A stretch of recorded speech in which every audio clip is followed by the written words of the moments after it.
আমাদের সংস্কৃতি, আমাদের সংস্কার সর্বদা থাকবে আমাদের সাথে। ভারতের মহান গ্রন্থ আর কাব্যের সম্পূর্ণ সংকলন। সাবস্ক্রাইব করুন তিলক। আমি তো বাইরে থেকে এসেছি, যা খুশি বলতে পারি, কিন্তু আপনি লঙ্কা পুরবাসী হয়েও শ্রীরামের জয় বলার সাহস করেন কি করে? এমন সাহসী বীর আপনি কে? তবে কি আপনি রাক্ষসকুলের কেউ নন? আমি রাক্ষসকুলেরই বটে, তবে শ্রীরামের ভক্ত। কেন, রাক্ষস জাতি শ্রীরামের ভক্ত হবার কোনো অধিকার নেই? তাকে ভক্তি করার অধিকার তো সকল প্রাণেরই আছে। প্রভু তার ভক্তদের মধ্যে উঁচু নীচ জাতপাতের ভেদ রাখেন না। তার কাছে তো দেব দানব মানব করছি পা ছুঁয়ে প্রার্থনা নয়, দশাননের গর্বিত শির শত্রুর চরণে ঝুঁকিয়ে দেবার ষড়যন্ত্র করছ। আমি জানতে পেরেছি যে ওই বানর প্রথমে তোর ঘরে এসেছিল, তুই সীতার কথা বলেছিস। ও সারা লঙ্কায় আগুন লাগিয়েছে, কিন্তু তোর ঘরই বাঁচিয়েছে। ঘরের সুখ বিনাশকারী তুই বাল্যকাল থেকেই আমার বিরোধী ছিলি। সারা লঙ্কায় কেবল তুই নিজের ভাইয়ের সঙ্গে থেকেও নিজেকে সবসময় আলাদা করে রেখেছিস। আমাকে ধর্ম আর নীতি শেখাতে এসেছিস? যা কুলাঙ্গার, ঘরের শত্রু ওই বনবাসীদের গিয়ে নীতি শেখা, যাদের ওপর তোর এত সহানুভূতি।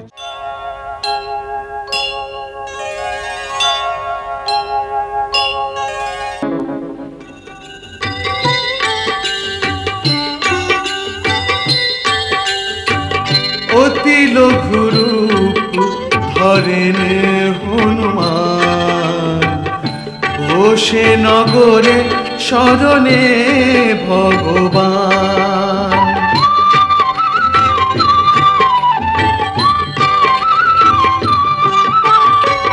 হাট বাট ঘর গলিতে যায়, খোঁজ করে তবু খোঁজ না পায়।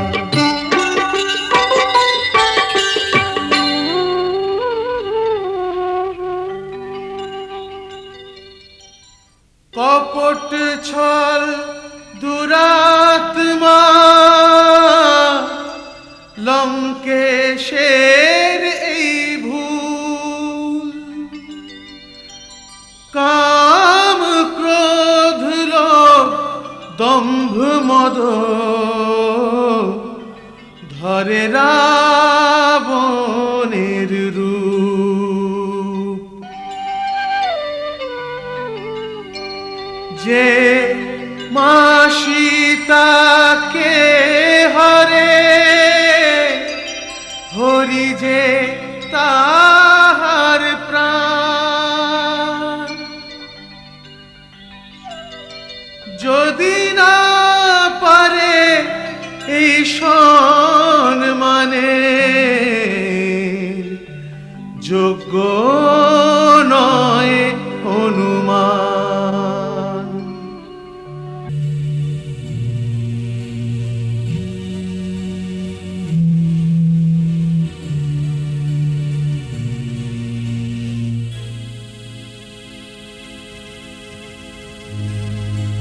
খুঁজতে খুঁজতে সীতাকে কপি পৌঁছায় সেই ধাম। শঙ্খ চক্র তুলসী যে ধাম, নিশ্চয় সে ধারাম। রাম রাম জয় রাম, রাম হে রাম, জয় শ্রী রাম।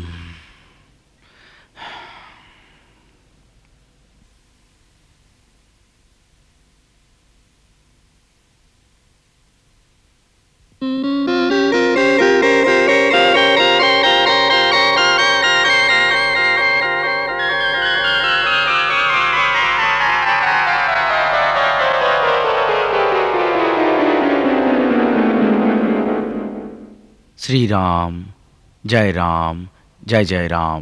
শ্রীরাম জয় জয় রাম। শ্রীরাম জয় রাম, জয় জয় রাম।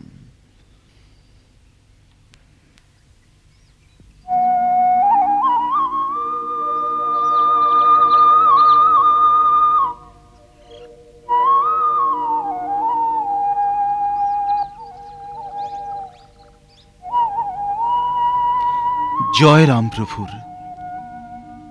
জয় শ্রীরাম। আপনি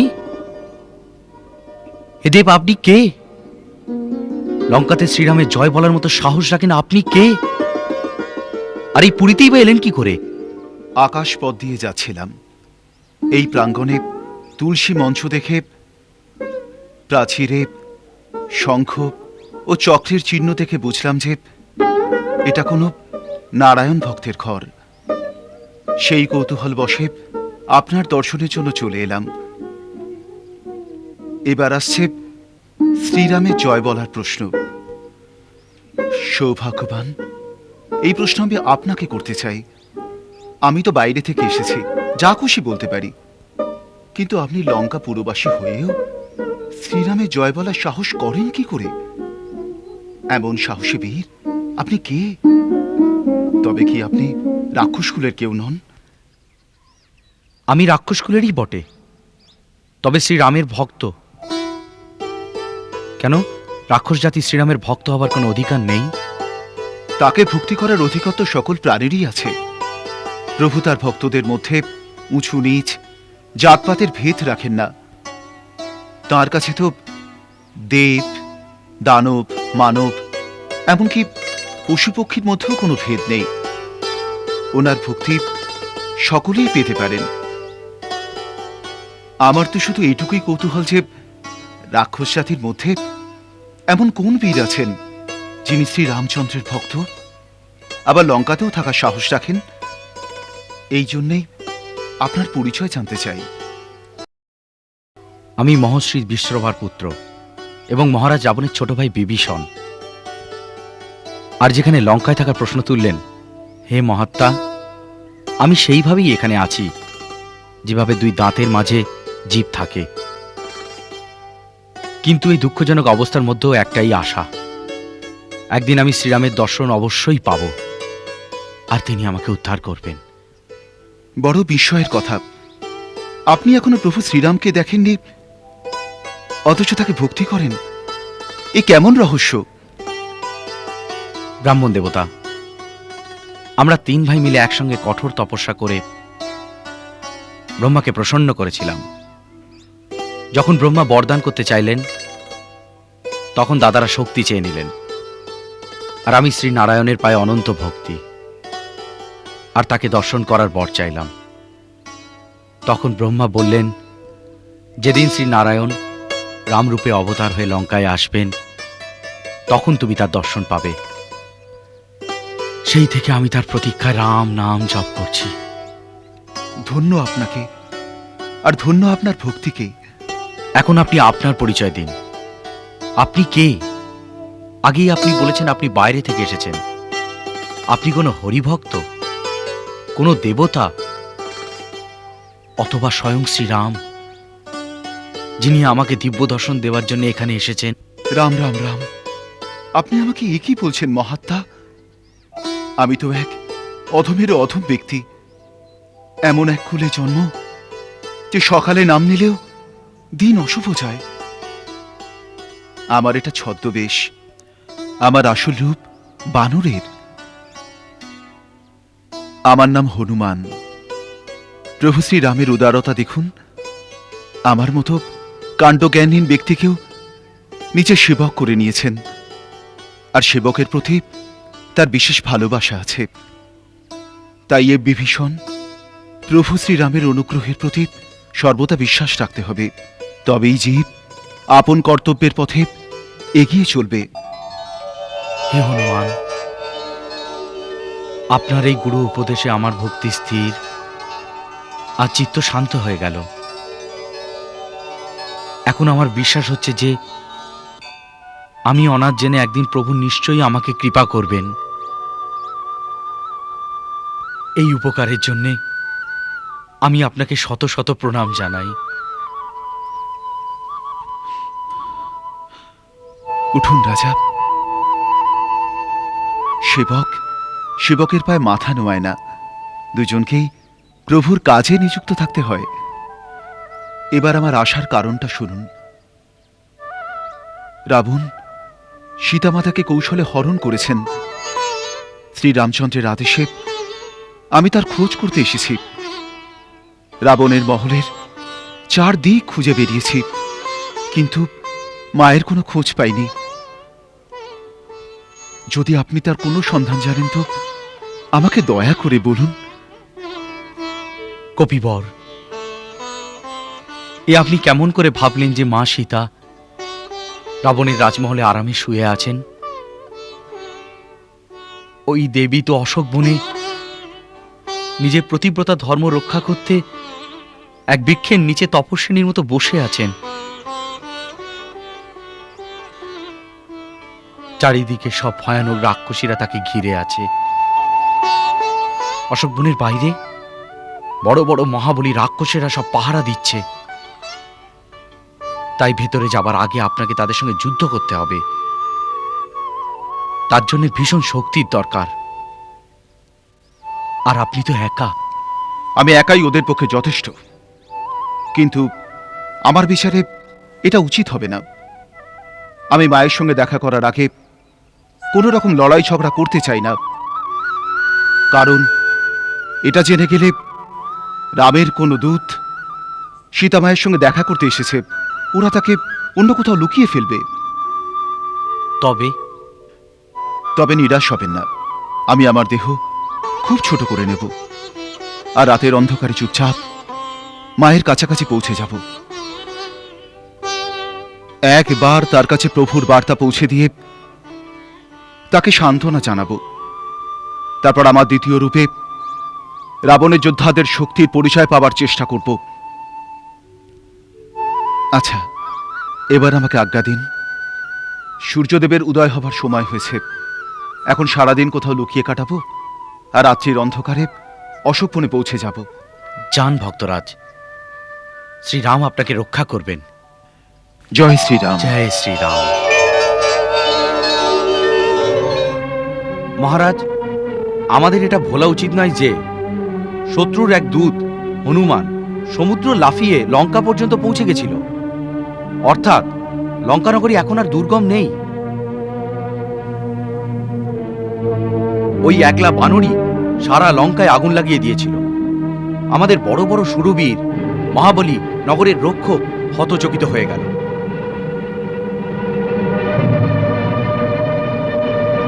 এর অর্থ এই যে মহারাজ, আমাদের সুরক্ষার প্রাচীর আগের মতো অটুট নেই। তাহলে তুমিই বলো বিভীষণ, আমাদের কি করা উচিত? মহাবলী লঙ্কেশ্বর শ্রী রামচন্দ্র।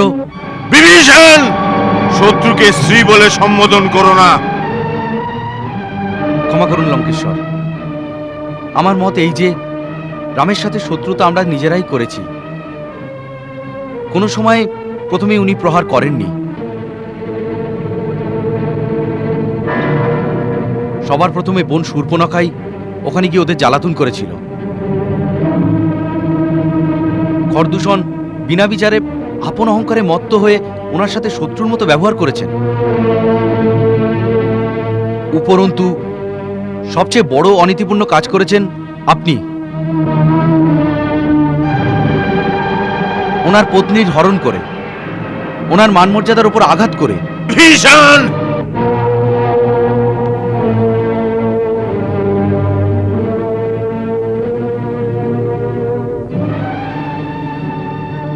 আজ্ঞে হ্যাঁ মহারাজ, আমরাই ভুল করেছি, আর আমাদেরই ভুল শুধরে নিয়ে দেবী সীতাকে সসম্মানে ওনার পতির কাছে পৌঁছে দেওয়া উচিত। পিতাশ্রী, আমাদের এই গৌরবশালী ত্রিলোক বিজয়ী রাক্ষস কুলে এই ছোট কাকা বিভীষণই সর্বদা সবার থেকে আলাদা কথা বলে থাকেন। আমি রাক্ষস কুলের নই, আমি পরম পুণ্যাত্মা মহর্ষি উলুক্ষের বংশজ। তাহলে আপনিও এক বানের ভয়ে পালিয়ে যাওয়া মারিচ মামার মতো ভিক্ষা বস্ত্র ধারণ করে ঋষির আশ্রমে গিয়ে থাকছেন না কেন? এই লঙ্কায় কিসের প্রত্যাশায় রয়েছেন? থামো মেঘনাথ, এরকম দম্ভ ভরা নিরর্থক কথা বলছো। নিজের বড়দের অশিষ্টতা দেখানো তোমার মধ্যে শোভা পায় না। তুমি এখনো অনুভবহীন বালক। বালক আমি? দেবতাদের গর্বকে দলন করতে পারা, বড় বড় শূরবীর দৈত্য নাগকুলকে শোকার্ত করতে পারা, ঐরাবত হাতির দাঁত উপড়ে দেবরাজ ইন্দ্রকে আকাশ থেকে ছুঁড়ে পৃথিবীতে ফেলতে পারা ইন্দ্রজিৎ এক অনুভবহীন বালক। হা! পিতাশ্রী, বনে বনে ঘুরে বেড়ানো দুজন মানব আর ওদের সঙ্গে কিছু বানর, আপনি ওদের ভয় ভীত হচ্ছেন কেন? ভয় শব্দটা রাবণের শব্দকোষে কোথাও নেই। মানব আর বানররা তো আমাদের কিছুই করতে পারবে না। মহারাজ দশানন, আমি আপনাকে পিতার মতো সম্মান করি। আপনি কেবল রাজা নন, আমার জ্যেষ্ঠ ভ্রাতাও। যাকে আপনি সাধারণ বনবাসী মানুষ বলে উপেক্ষা করছেন, ওনার শৌর্য গাথা ভুলে যাবেন না। পরমবীর সুবাহু, বিরাট কবন্দ আর বিরাট, খরদূষণ, ত্রিশরা, জগতের সবচেয়ে মহাবলী বালি, এরা সব ওনার বাণের নিশানা হয়ে পরলোক গমন করেছে। যে বানরকে আপনি উপহাস করছেন, ওনার কর্মের চিহ্ন লঙ্কার কোণে কোণে রয়েছে। জ্বলে ভস্ম হয়ে যাওয়া অট্টালিকা, আগুনে ঝলসে যাওয়া লঙ্কার প্রাচীরও, আর আগুনে গলে যাওয়া স্বর্ণস্তম্ভ স্তূপের আকারে দেখা যাচ্ছে।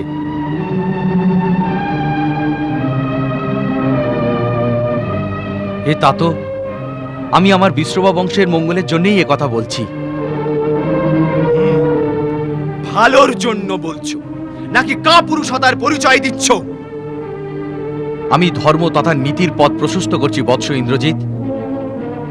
ভুল রায় দিয়ে পথভ্রষ্টকারী চটুল মন্ত্রীদের থেকে সবাইকে সাবধান করতে চাইছি ইন্দ্রজিৎ।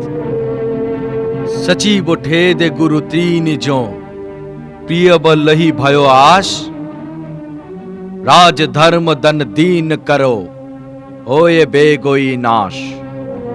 যে রাজার এরকম মন্ত্রী, গুরু আর বৈদ্য রয়েছে, যারা ওনার অপ্রসন্নতায় ভয় পেয়ে তথা নিজের লাভের আশায় ওনার ভালোর জন্য কোনো কথা বলেন না, তথা ওনাকে প্রসন্ন রাখতে কেবল মিষ্টি মিষ্টি কথা বলে, ওই রাজার রাজ্য, ওনার শরীর, ওনার ধর্ম তিনেরই বিনাশ নিশ্চিত হয়ে যায় মহারাজ।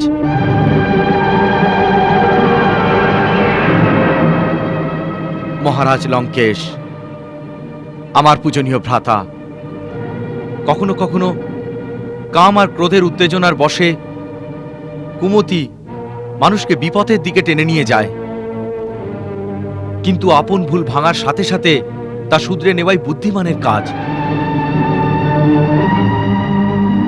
হে দশানন, আপনি মদমত্ত হয়ে এক পরনারীকে নাগপাশের সমান আপন গলায় বেঁধে নিয়ে এসেছেন, যা মহারাজ ও রাক্ষস কুলের জন্য কাল রাত্রির সমান। বিভীষণ, তুমি ছাড়া অন্য কেউ যদি এই কথা বলতো তাহলে এক্ষুনি তাকে প্রাণ হারাতে হতো। ক্ষমা ক্ষমা লঙ্কেশ্বর, আলোচনা সবাই এরকম প্রকোপ শোভা পায় না। হে বেদব্যতা, একটু বিবেক দিয়ে কাজ করুন। যে পরনারীকে নিজের ইচ্ছার বিরুদ্ধে পাশবিক বল দ্বারা হরণ করা হয়, এরকম নারী বিষধারী প্রাণীর দংশনের সমান হয়। এই জন্য আমি আপনার কাছে হাত জোর করে প্রার্থনা করছি দাদা, যে সীতাকে সম্মানের সাথে ওনার পতির কাছে পৌঁছে দিন। এতে আপনার মান কমবে না, বরং ত্রিলোকেতে তা উজ্জ্বল হবে। মান বাড়বে না, ত্রিলোকে কাপুরুষ বলবে। যেখানেই বীর পুরুষদের সভা হবে সেখানেই আমাকে উপহাস করবে। বীর পুরুষ একবার যে পদক্ষেপ নেয় তার থেকে সরে গেলে বীরত্বে কালিমা লেগে যায়। কিন্তু নীতি নীতি নীতি শক্তিহীন পুরুষের তৈরি এমন একটা জাল যেখানে বীর পুরুষ কখনো পড়ে না। নীতি শক্তির সেবিকা। শক্তিশালীরা যা করে তাই নীতি, তাই ধর্ম। না ভাই না, এটা অধর্ম, আর অধর্ম কখনো ধর্মের স্থান নিতে পারে না। এই ক্রোধ, শারীরিক বাহুবল ধর্মকে কখনো মেটাতে পারে না। ধর্মের কাছে আধ্যাত্মিক বল আছে, ওর সাথে দৈবিক বিধানের শক্তি আছে। কেবল আপনার এই অধার্মিক কাজে সমস্ত কুলের বিনাশ হয়ে যাবে। আমি আমার কুলের কল্যাণের জন্য আপনার চরণ ছুঁয়ে প্রার্থনা করছি। পা ছুঁয়ে প্রার্থনা নয়, দশাননের গর্বিত শির শত্রুর চরণে ঝুঁকিয়ে দেবার ষড়যন্ত্র করছো। আমি জানতে পেরেছি যে ওই বানর প্রথমে তোর ঘরে এসেছিল, তুই সীতার কথা বলেছিস। ও সারা লঙ্কায় আগুন লাগিয়েছে, কিন্তু তোর ঘরই বাঁচিয়েছে। ঘরের সুখ বিনাশকারী তুই বাল্যকাল থেকেই আমার বিরোধী ছিলি। সারা লঙ্কায় কেবল তুই নিজের ভাইয়ের সঙ্গে থেকেও নিজেকে সবসময় আলাদা করে রেখেছিস। আমাকে ধর্ম আর নীতি শেখাতে এসেছিস? যা কুলাঙ্গার, ঘরের শত্রু ওই বনবাসীদের গিয়ে নীতি শেখা, যাদের ওপর তোর এত সহানুভূতি। যা। দাদা, আমাকে ভুল বুঝবেন না। আপনি আমার পিতার মতো।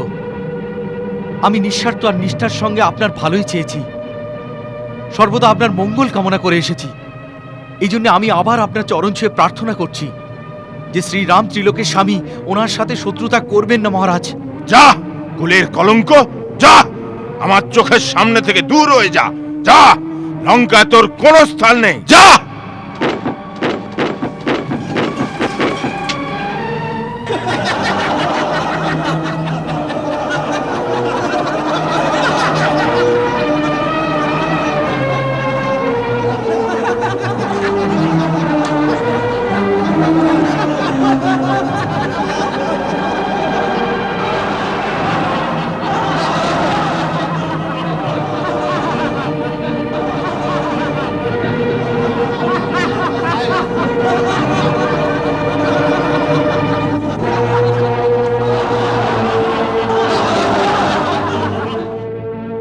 আমাকে যারা উপহাস করছো তাদের প্রতি আমার দয়া হচ্ছে।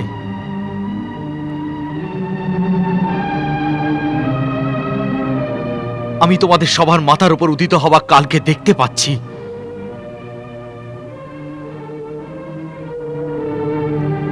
শাস্ত্রে বলা আছে, বিনাশকালে বিস্তৃত বুদ্ধি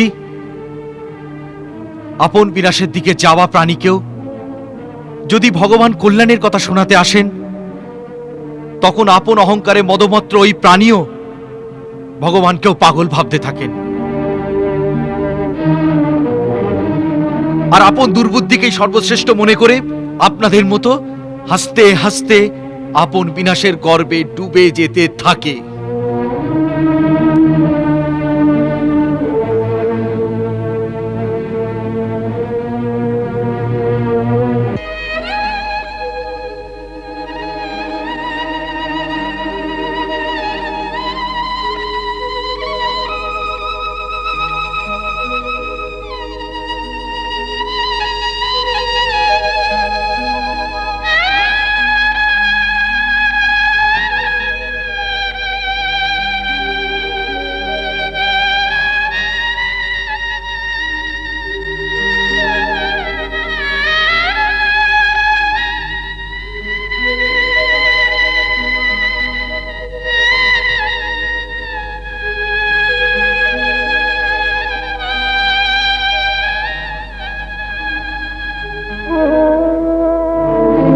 হে লঙ্কাপতি, প্রত্যেক প্রাণীরই এটা প্রথম ধর্ম।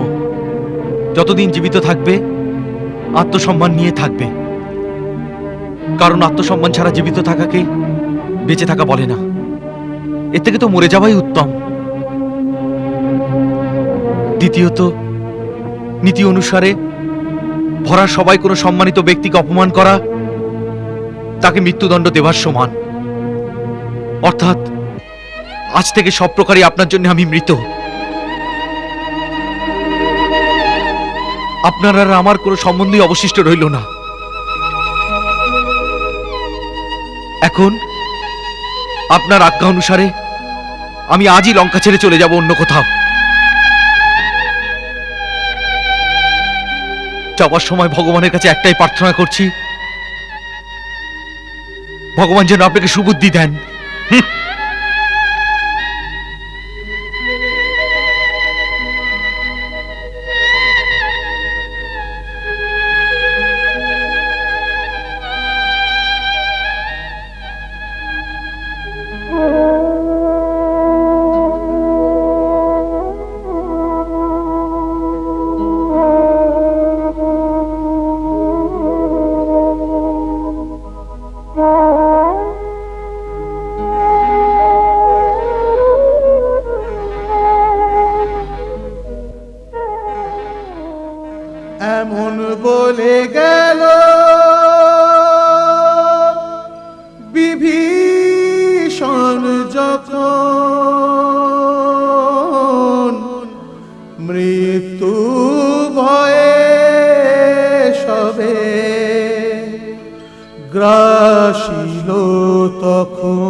মহারাজ বলে দিলেন যে লঙ্কা ছেড়ে চলে যাও।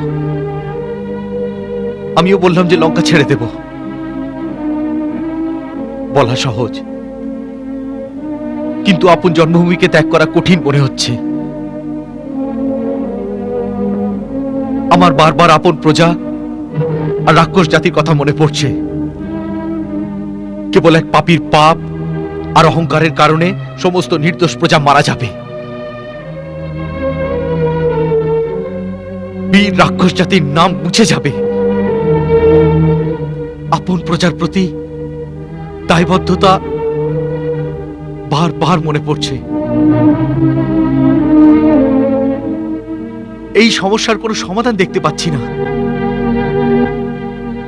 আমি কেমন করে আপন মাতৃভূমিকে সমূলে বিনাশ থেকে বাঁচাবো? এখন একথা ভাবার সময় নেই। লঙ্কেশ্বর রাবণ আপনাকে বন্দি করে কারাগারে নিক্ষেপ করার আগে আপনার এখান থেকে চলে যাওয়া উচিত। কিন্তু আমি কোথায় যাব? সম্ভব হলে শ্রীরামের কাছে যান, ওনাকে অনুরোধ করুন যেন উনি রাবণের পাপের দণ্ড ওনার নির্দোষ প্রজাদের না দেন। কিন্তু যুদ্ধতে তো অনেক কিছুই হতে পারে। আরে যুদ্ধ অবশ্যই হবে। তাহলে আবশ্যক হলো ওনার সাথে মিলে যুদ্ধের পরিকল্পনা এমনভাবে তৈরি করা যাতে প্রজাদের খুব বেশি ক্ষতি না হয়।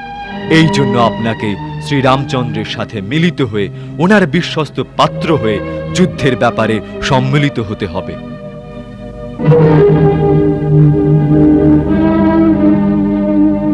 আমি শ্রীরামের ভক্ত অবশ্যই, কিন্তু এই সময় উনি লঙ্কা শত্রু।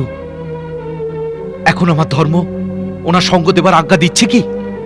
হ্যাঁ রাজা, প্রথমত শ্রীরাম লঙ্কা শত্রু নয়, রাবণের শত্রু। ওই রাবণ যে এখন এক প্রকার দেশদ্রোহী।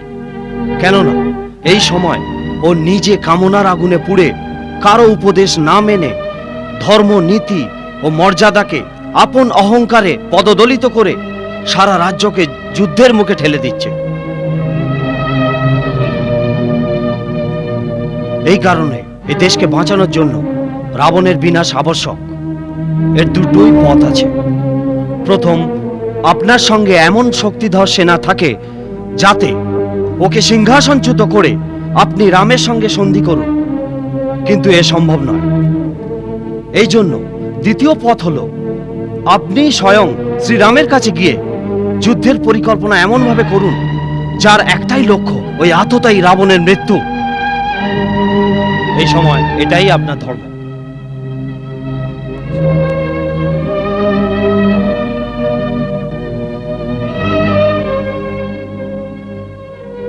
এটা এত গম্ভীর বিষয় যে কোনো নির্ণয় নেবার আগে গুরুজনের সম্মতি আর আশীর্বাদের প্রয়োজন। আমি আমার মাতার কাছে যাচ্ছি। উনি যেরকম আজ্ঞা দেবেন আমি তাই করব।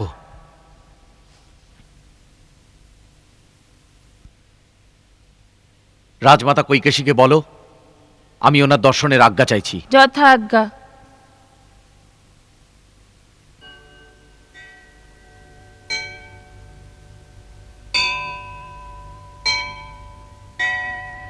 রাজমাতার জয় হোক। কি বলছো? আপনার ছোট পুত্র বিভীষণ দর্শনের আজ্ঞা চাইছেন। ওকে পাঠাও।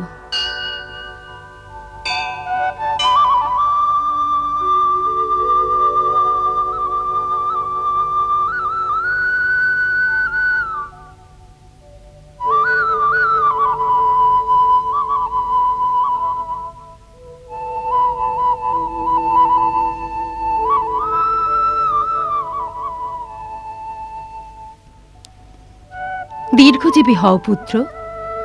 ভগবান শঙ্কর তোমার মঙ্গল করুক। আসন গ্রহণ করো।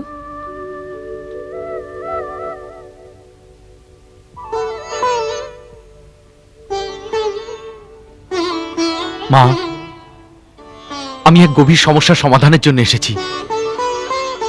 আমাকে পথ দেখাও মা। খুব অস্থির চিত্তে কথা বলছো। এমন কি হয়েছে বৎস? বড় ভাই মহারাজ রাবণ আমাকে দেশ থেকে বার করে দিয়েছে। রাবণ তোমাকে দেশ থেকে বার করে দিয়েছে কেন? আজ রাজসভায় উনি আমায় খুব অপমান করেছেন। কারণ? আমি আপন মতানুসারে ওনাকে পরামর্শ দিয়েছি। প্রথমে তো সীতাকে হরণ করাই উচিত নয়। এক পরস্ত্রীকে তার ইচ্ছার বিরুদ্ধে আপন ঘরে রাখা ধর্মবিরুদ্ধ। ও প্রতিব্রতা স্ত্রী। মা, এই পাপের কারণে লঙ্কার বিনাশ হয়ে যাবে। ওদিকে শ্রীরাম কিষ্কিন্ধার মহারাজ সুগ্রীবের সহায়তায় এক বিপুল বানর সেনার সাথে লঙ্কার দিকে এগিয়ে আসছে। আর এদিকে আমাদের মন্ত্রী ওনাকে পরামর্শ দিচ্ছে যে রাম আর লক্ষণের কোনো চিন্তা করো না, আমাদের রাক্ষসেরা সেনা সমেত ওদের শেষ করে দেবে।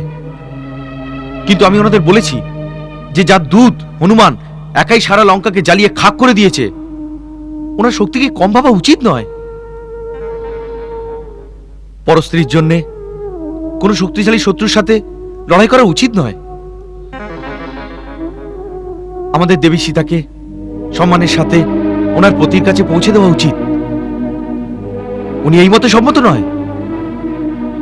আমি আপন মুকুট খুলে ওনার চরণে রেখে দিয়েছি। দাদা, কেবল আপন হঠকারিতার জন্যে লঙ্কার বিনাশ করবেন না। কিন্তু উনি পদাঘাত করে আমার মুকুট দরবার থেকে ফেলে দিয়েছেন আর আমাকে লঙ্কা থেকে বার করে দিয়েছে। এটা রাবণ ঠিক করেনি, কিন্তু এছাড়া তোমার কাছে আর কোনো উপায় নেই। রাজার আজ্ঞা, তোমাকে যেতেই হবে। মা, এই সময় এই সংকটটা ওনার উপরে এসে পড়েছে, কিন্তু ওনার জন্য সারা দেশের উপরে সংকটের ছায়া পড়ছে। এই সময়ে আমি আমার দেশবাসীকে সংকটে ছেড়ে কিভাবে চলে যাব? আপন প্রজাদের প্রতি সারা রাজকুলের দায়িত্ব থাকে। এই সময় চলে গেলে দেশদ্রোহী হব না? যদি এখানে থেকে তুমি প্রজাদের রক্ষা করতে পারো তাহলে তোমার যাওয়া উচিত হবে না, কিন্তু এখানে থেকে তুমি কিছু করতে পারবে না, কারণ রাবণ তোমাকে স্বতন্ত্র থাকতে দেবে না। এই জন্য প্রথম কাজ এটাই করো, অতি শীঘ্র এখান থেকে চলে যাও। লঙ্কার বাইরে গিয়ে ভাবো তুমি লঙ্কার নির্দোষ প্রজার রক্ষা কি করে করবে, কার কার সহায়তা নিতে পারবে।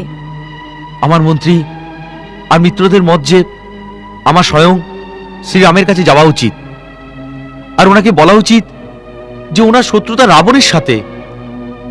সেই কারণে লঙ্কার নির্দোষ প্রজাদের যেন উনি দণ্ড না দেন। ভাবনাটা খুবই ভালো, কিন্তু কিন্তু কি মা? কিন্তু এতে খুবই সংকট। কি সংকট? শ্রীরাম তোমায় কেন আপন করবে? তুমি শত্রুর ভাই, এই জন্য নীতি অনুসারে ওনার তোমার উপর বিশ্বাস হবে না। উনি তোমার সঙ্গে তেমন ব্যবহারই করবেন যেরকম ওর রাবণের সঙ্গে করা উচিত। তাহলে অন্য উপায় কি আছে? তবে আমি লঙ্কা ছেড়ে দিয়ে সাধু হয়ে যাব, কোনো গুহায় চলে যাব, আর আপন দেশের বিনাশ হতে দেখব? না, ওটা অকর্মণ্যতা হবে। যার দেশ সংকটে রয়েছে তার জন্য এটা শোভা পায় না। তবে তোমার মন্ত্রীরা ঠিকই বলেছে, তোমায় প্রজাদের ভালোর জন্য আপন জীবনকে তুচ্ছ করে শ্রীরামের কাছে চলে যাওয়া উচিত। হয়তো উনি তোমাকে শত্রুপক্ষ ভেবে মৃত্যুদণ্ড দেবেন, আর ওই বলিদান থেকে রাজকুলে উৎপন্ন হওয়া আপন উত্তর দায়িত্ব থেকে তুমি মুক্ত হয়ে যাবে। যদি উনি তোমাকে একবার কথা দেন তাহলে কোনো ভয় নেই, কারণ আমি শুনেছি রঘুকুলের লোকেরা আপনপণে স্থির থাকে, প্রাণ দিয়ে দেবে, অথচ আপনপণকে কখনো মিথ্যে হতে দেবে না। আমার মনে হচ্ছে তোমার পিতা মহর্ষি বিশ্রবার কথা সত্যি হবার সময় এসে গেছে। কোন কথা মা? যখন উনি হিমালয়ের পথে যাচ্ছিলেন তখন উনি আমাকে বলেছিলেন, দেবী, তোমার জ্যেষ্ঠ পুত্র রাবণের বিনাশকাল আরম্ভ হয়ে গেছে।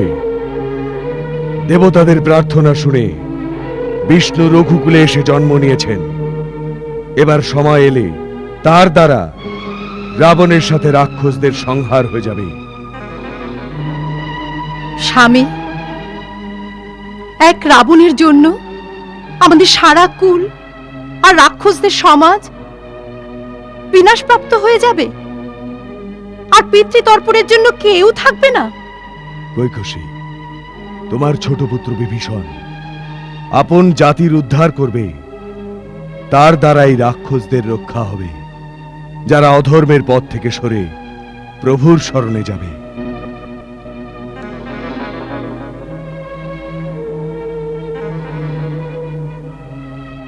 তাহলে পুত্র, আমার ওনার ভবিষ্যৎবাণী সত্যি হবে মনে হচ্ছে। তুমি এখান থেকে সোজা শ্রীরামের কাছে চলে যাও। আমার আশীর্বাদ তোমার সাথে আছে। মা, আরেকবার দাদার কাছে প্রার্থনা করে দেখি, হতে পারে ওনার রাগ এখন শান্ত হয়ে গেছে আর উনি আমার কথা মেনে নেন। তুমি বড় সরল বিভীষণ। যাও, আবার গিয়ে দেখো।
বিভীষণ, মনে হচ্ছে তোর প্রাণের মায়া নেই। দাদা, আমি মাতা কৈকেশীর আদেশে আবার একবার প্রার্থনা করতে এসেছি। যা আমাকে শোনাতে এসেছিস সেই প্রলাপ মাকে গিয়ে শোনা। দাদা, বেদ আর পুরাণ এমন বলে যে সুবুদ্ধি আর কুবুদ্ধি প্রাণীর হৃদয়ে থাকে। প্রত্যেক প্রাণী আপন ইচ্ছা অনুসারে, কর্মানুসারে দুটোর মধ্যে একটাকে অনুসরণ করে। শাস্ত্রে বলে, যাহা সুমতি উহা সম্পত্তি না না, যাহা কুমতি উহা বিপত্তি নিধানা। তাই দাদা, সদ্বুদ্ধির আশ্রয় নিন। এই সময় কুমতি আপনার মনে প্রভাব ফেলে রেখেছে, তাই আপনার হিত আর নীতির পরিচয় হচ্ছে না। মিত্রকে শত্রু আর শত্রুকে মিত্র মনে করছেন। সীতা যে রাক্ষসকুলের কাছে কাল রাত্রির সমান, তার উপর আপনার প্রীতি বেড়েই চলেছে। আজ যারা বিনাশের পথে যাওয়ার থেকে আপনাকে বাধা দিচ্ছে। বাস বিভীষণ! দ্রোহী, আমার খাবি আর মিত্রতা করবি ওই বনবাসীদের সঙ্গে? মূর্খ, আমার দয়ায় বেঁচে আছিস আর শত্রুদের হাতে আমার বিনাশ কামনা করছিস। ধিক্কার তোর মতো বিশ্বাসঘাতককে। না না না, অভিমানীকে শত্রু সমান লাগে হিতৈষী এলে কাল বিনাশে বুদ্ধি হয় বিপরীত, বুদ্ধি হয় বিপরীত।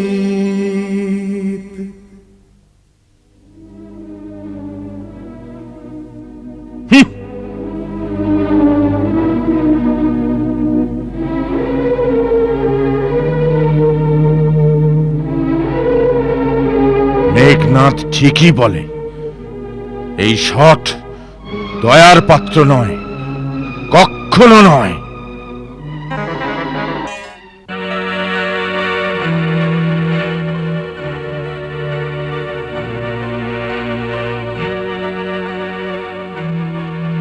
বললেন রাজমাতা? মারও এই মত যে আমি শ্রী রামচন্দ্রের শরণে চলে যাই। তাহলে চলুন। চলুন।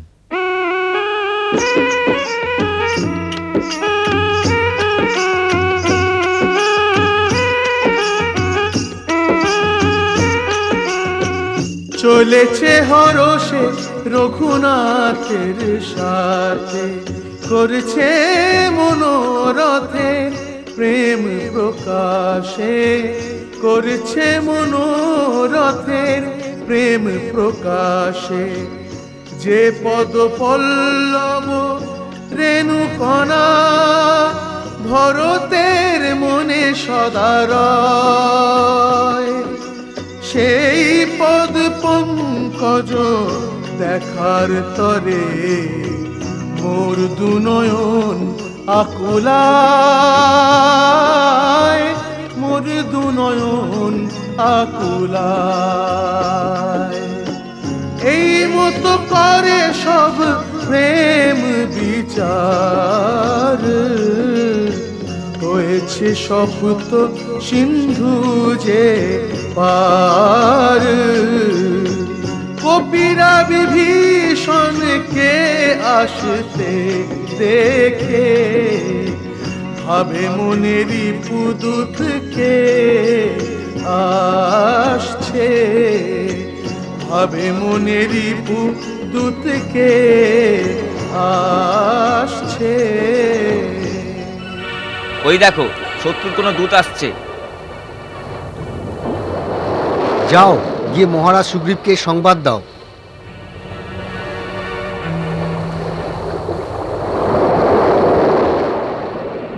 মহারাজ সুগ্রীব শিবিরে আছেন? হ্যাঁ আছেন।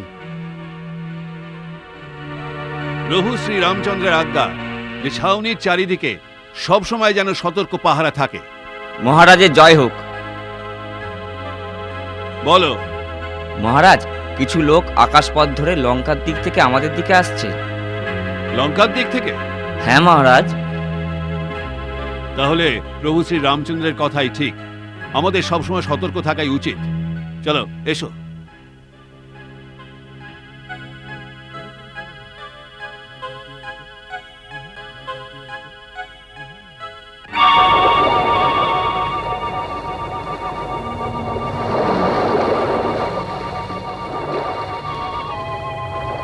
এই প্রকার রহস্যজনকভাবে আগমনকারী তোমরা কারা?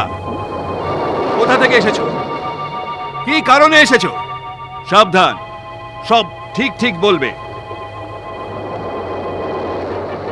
আমি যা বলবো সত্য বলবো, কেননা অসত্য ভাষণ আমার স্বভাবে নেই। যদি আমার অনুমান ঠিক হয় তাহলে আপনি কিষ্কিন্ধা নরেশ, বানররাজ সুগ্রীব। তোমার অনুমান ঠিক, এবার নিজের পরিচয় দাও। হে কপিরাজ, আমার প্রণাম স্বীকার করুন। আমি লঙ্কাপতি মহারাজ রাবণের ছোট ভাই। আমার নাম বিভীষণ। যখন থেকে উনি দেবী সীতাকে পঞ্চবটি থেকে হরণ করে নিয়ে এসেছেন, আমাদের মধ্যে মতবিরোধ বেড়েই চলেছে। আমি বারবার এই কথা বলেছি যে দেবী সীতাকে সম্মানের সঙ্গে ফিরিয়ে দিন। উনি আমাকে অনেক কঠোর কথা বলে অপমান করেছেন। এই জন্য আমি আপন ঘরবাড়ি ছেড়ে শ্রী রামের শরণে এসেছি। ভগবান রাম শরণাগতদের আশ্রয়দাতা। আপনি ওনার কাছে গিয়ে নিবেদন করুন যে বিভীষণ ওনার কাছে শরণ চাইতে এসেছে।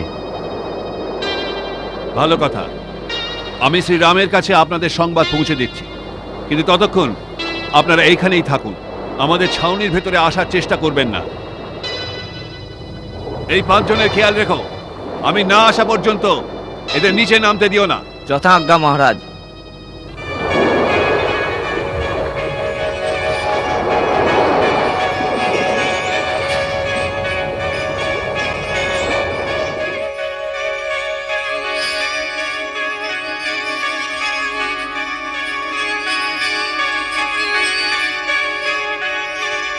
এসো মিত্র, বসো।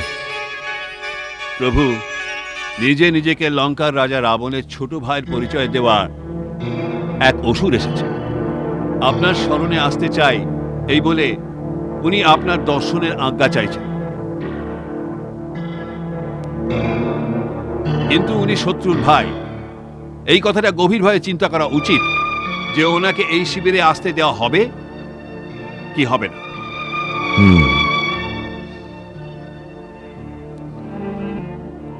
আপনাদের সবার এই ব্যাপারে মতামত কি?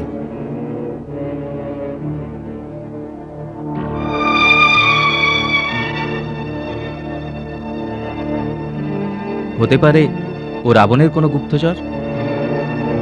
ভাই হোক বা গুপ্তচর, আমাদের শত্রুই তো। এই মায়াবী রাক্ষসদের কি ভরসা?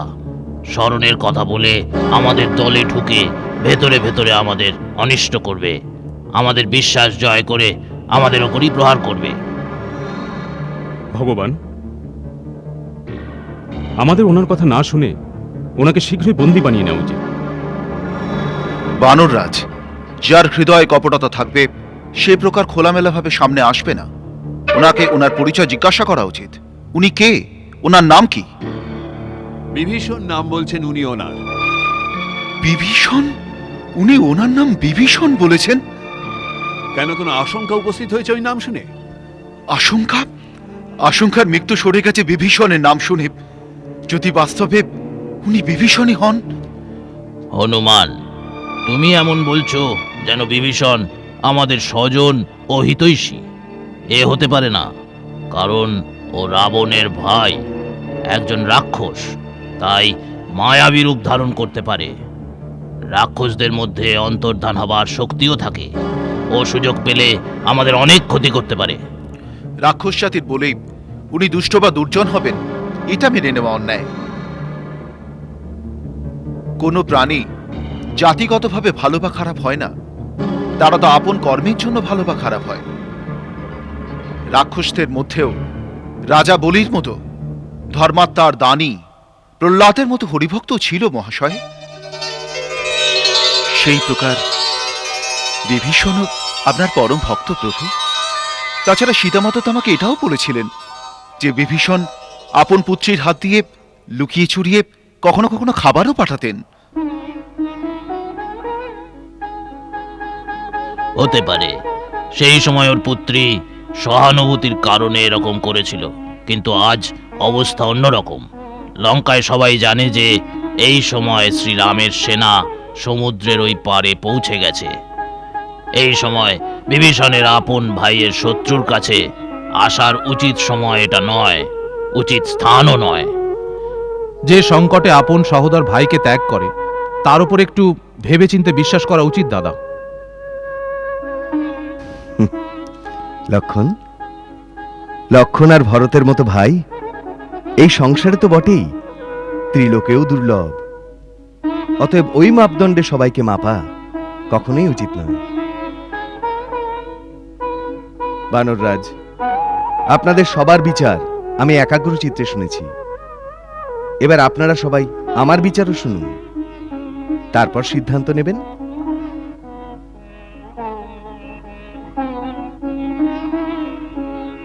সম্ভবত বিভীষণের কিছু দোষ, ওর মনে কোনো দুরভিসন্ধি আছে। কিন্তু আমারও একটা কথা আছে, যে শরণে আসবে তাকে অভয় দিয়ে দাও।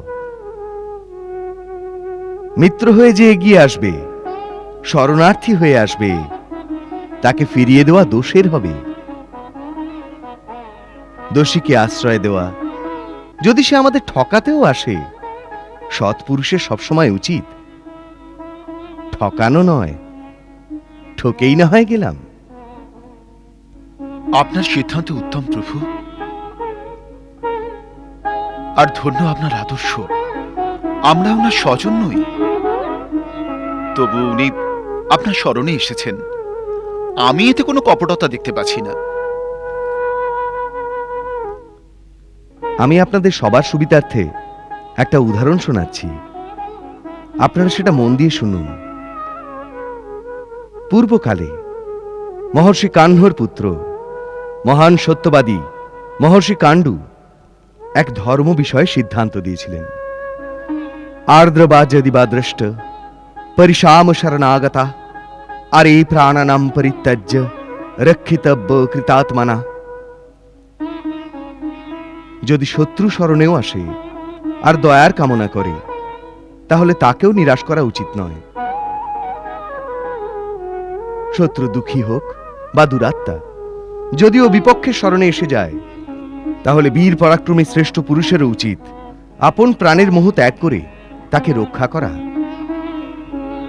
যদি সেটা তিনি না করেন, তাহলে পাপের ভাগীদারি হবেন। আমি আজ মহর্ষি কাণ্ডুর ওই যথার্থ এবং সঠিক উপদেশ পালন করব। হে কপিশ্রেষ্ঠ, উনি তো বিভীষণ। যদি স্বয়ং রাবণও শরণাগত হয়ে আসে, তাহলে আমি আপন কর্তব্য অনুসারে তাকে আশ্রয় দেব।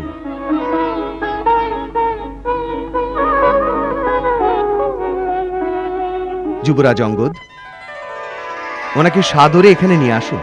যথাজ্ঞা প্রভু।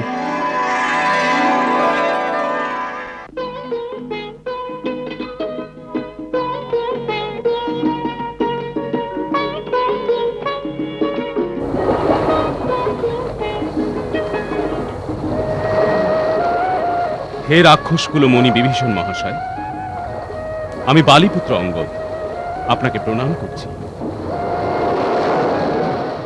আমি প্রভু শ্রীরামের তরফে আপনাকে এই বলতে এসেছি, প্রভু আপনার প্রার্থনায় আপনার সঙ্গে সাক্ষাতের ইচ্ছে প্রকাশ করেছেন। অতএব আপনি আসুন, আপনাকে স্বাগত। ধন্যবাদ।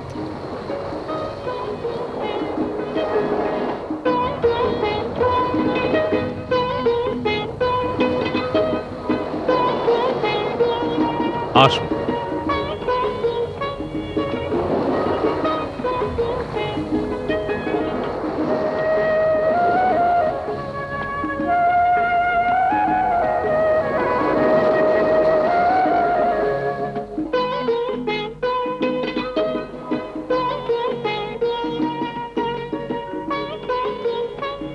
জয় শ্রীরাম। জয় শ্রীরাম। আসুন, প্রভু শ্রীরাম আপনার অপেক্ষা করছেন। ধন্যবাদ।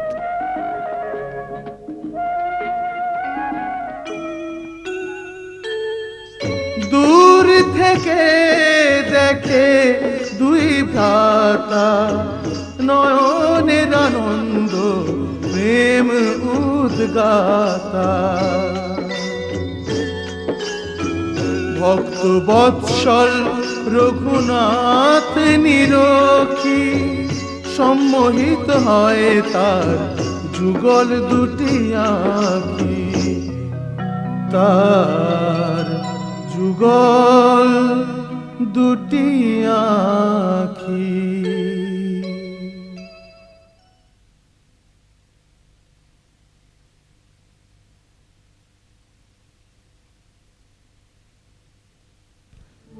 হে নাথ, আমি মহারাজ রাবণের ছোট ভাই বিভীষণ।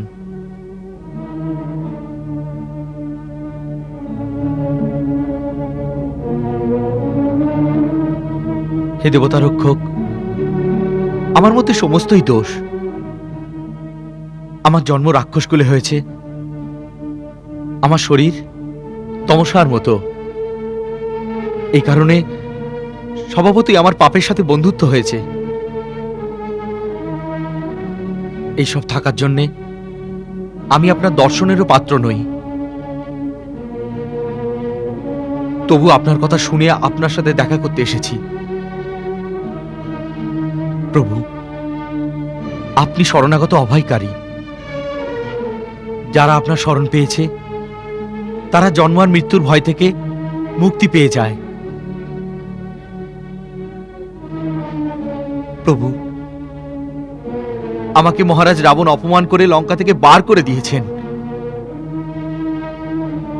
আমি ওনাকে অধর্ম আর অনীতি থেকে বাঁচানোর জন্য এই কথা জোর দিয়ে বলেছি যে দেবী সীতাকে সম্মানের সাথে আপনার কাছে পৌঁছে দেওয়া হোক। তাহলে লঙ্কা তথা লঙ্কার নির্দোষ প্রজাদের যুদ্ধের সংঘাত থেকে বাঁচানো যাবে। কিন্তু উনি কোনো প্রকারে তা মানেননি। আমি নিজের মুকুটও ওনার চরণে রেখে দিয়েছিলাম। উনি সেটাও পদাঘাত করে দূরে ফেলে দিয়েছেন।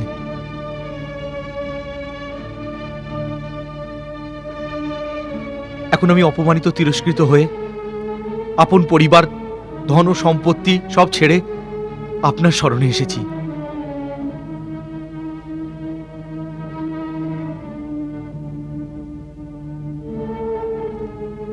প্রভু, আপনি শরণাগত বৎসল, আমার অগুরুচিত্ত ধরবেন না প্রভু।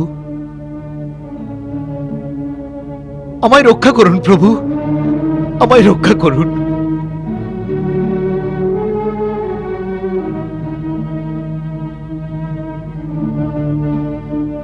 আপনি আমাদের শত্রুকে ত্যাগ করে আমাদের কাছে এসেছেন, অতএব আপনি আমাদের মিত্র, সুমিত্র স্থান গ্রহণ করুন।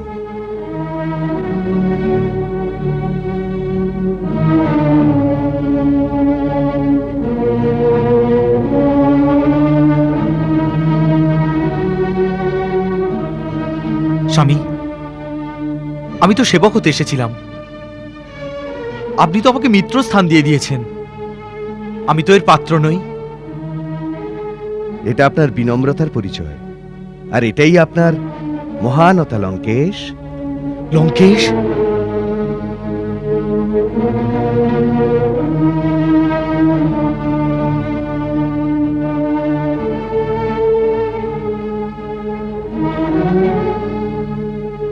প্রভু, লঙ্কেশ তো এই সময় মহারাজ রাবণ। আপনি এক শরণার্থীকে কি করে এই উপাধি দিলেন? রাবণ তো আর কিছুদিনের জন্য লঙ্কাধিপতি থাকবেন। ওনার পাপ কর্ম ওনার সমস্ত শক্তিকে ছিনিয়ে ওনার মৃত্যুকে সামনে এনে দিয়েছে। তারপরে লঙ্কার রাজ সিংহাসন আপনাকেই সামলাতে হবে। যুদ্ধের পরে লঙ্কার প্রজাদের এক ধর্মপরায়ণ রাজার রাজত্বে সুখ আর শান্তি দেওয়ার উত্তরদায়িত্ব যতটা আমাদের হবে ততটা আপনারও হবে। আপনার প্রজাদের হিত আপনার থেকে অধিক আর কার দ্বারা সম্ভব? আর সত্যি কথা এই যে প্রভু, আমি আপন মন্ত্রীদের সম্মতিতে আপনার স্মরণে এই আশা নিয়ে এসেছি যে লঙ্কার নির্দোষ প্রজাদের তরফ থেকে আপনার কাছে দয়া ভিক্ষা চাইতে পারি, যাতে এক পাপীর পাপের কারণে সমস্ত প্রজাকে দণ্ড না ভুগতে হয়।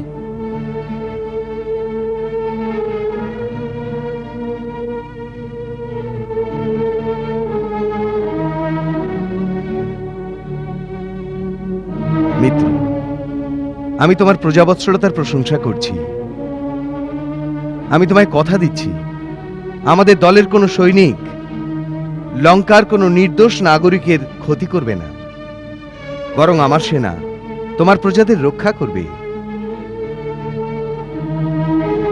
আমি কেবল তারই সংহার করব যে যুদ্ধের ইচ্ছায় আমাদের সম্মুখে আসবে।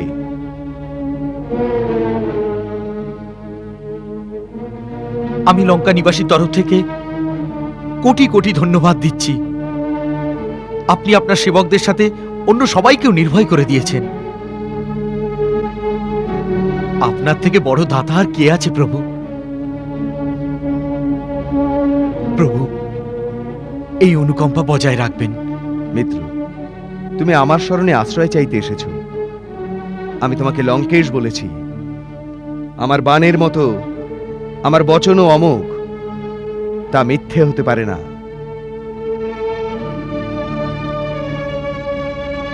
রাবণ তোমার মুকুট ছুঁড়ে দূরে ফেলে দিয়েছে, তার বদলে আমি তোমাকে রাজমুকুট পরাবো। মহারাজ সুগ্রীব, আপনি সমুদ্রের পবিত্র জল আনতে বলুন। সাগরে সমস্ত তীর্থের জলের সমাবেশ ঘটে। আপন সেনার সামনে ওই পবিত্র জল দিয়ে আমি লঙ্কার ভবিষ্যতের নরেশ মহারাজ বিভীষণের রাজ্যাভিষেক করব। লক্ষণ, ছাউনির মধ্যে প্রয়োজনীয় ব্যবস্থা করো। যথা আজ্ঞা।